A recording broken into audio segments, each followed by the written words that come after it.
Question number 7, A tent is in the shape of a cylinder surmounted bye conical top, यानी हमारे पास एक tent है, किस shape का है, सिलेंड्रिकल शेप का था और उसका टॉप जो है हमने वो रखा हमने कोनिकल शेप का।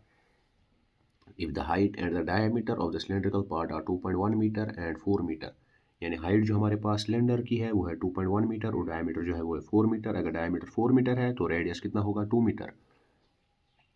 And the slant height of the top is 2.8 metre. Top जो है वो है कोनिकल टॉप, यानी स्लांट हाइट किसकी बताई गई है यहाँ पे, टॉप की, यानी कोनिकल पार्ट की, जो कितनी है 2.8 मीटर।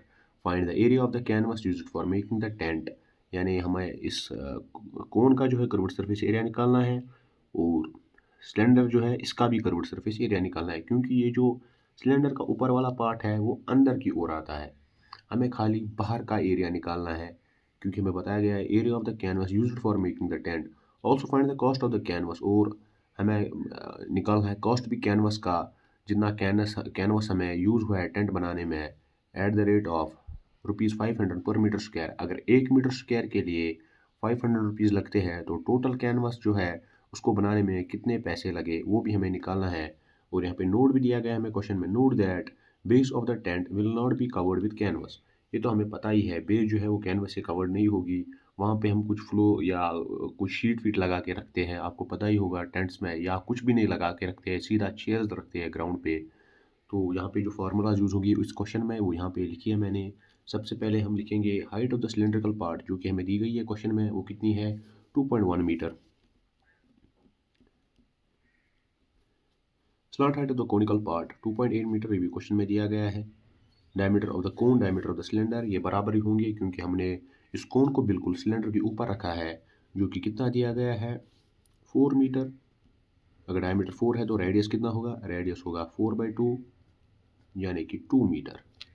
अब हमें क्या निकालना है, सबसे पहले हम निकालेंगे area of the canvas used for making the tent. वो कैसे हम निकालेंगे कर्व्ड सरफेस एरिया। आप पूरी स्पेलिंग लिखिएगा, मैं आपको अभी शॉर्ट में लिख रहा हूँ यहाँ पे, curved surface area of cone plus curved surface area of cylinder. यहाँ पे फॉर्मूला मैंने लिखी थी, curved surface area of the cone कितना आता है pi R L plus curved surface area of the cylinder वो आता है 2πr/h। तो यहाँ से हम पाई आर यहाँ से कॉमन निकालेंगे, पाई आर यहाँ पे क्या बचेगा, यहाँ पे बचेगा L, यहाँ पे कितना बचेगा 2h। तो पाई की वैल्यू पता ही है हमें, एक्सरसाइज की स्टार्टिंग में ही दिया गया है, 22/7 लेना है जब तक क्वेश्चन में कुछ और वैल्यू ना बताई गई हो। R की वैल्यू कितनी है 2, क्योंकि R जो है वो रेडियस है, ब्रैकेट में क्या आएगा L स्लांट हाइट है, slant height of the conical part, यानी कि 2.8 आएगा यहाँ पे, 2.8 प्लस 2 इंटू h कितनी है, यानी हाइट कितनी है सिलेंडर की, हाइट है सिलेंडर की 2.1 मीटर, यानी height of the cylindrical part हमें यहाँ पे लिखना है 2.1 ब्रैकेट क्लोज, 22 इंटू 2 आएगा 44 डिवाइडेड बाई 7, यहाँ पर 2.8 ऐसे ही रखेंगे अभी हम, प्लस 2.1 इंटू 2 वो आएगा 4.2। तो यहाँ पे आप देख सकते हैं 44/7, 2.8 प्लस 4.2 कितना आएगा, ये आएगा 7। तो 7 और 7 कैंसिल होगा, तो हमारे पास एरिया कितना है कैनवस का 44 मीटर स्क्वायर।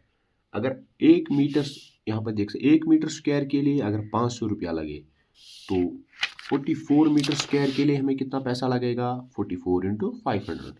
तो यहाँ पर हम लिखेंगे therefore total cost of the canvas used is equal to 44 into 500।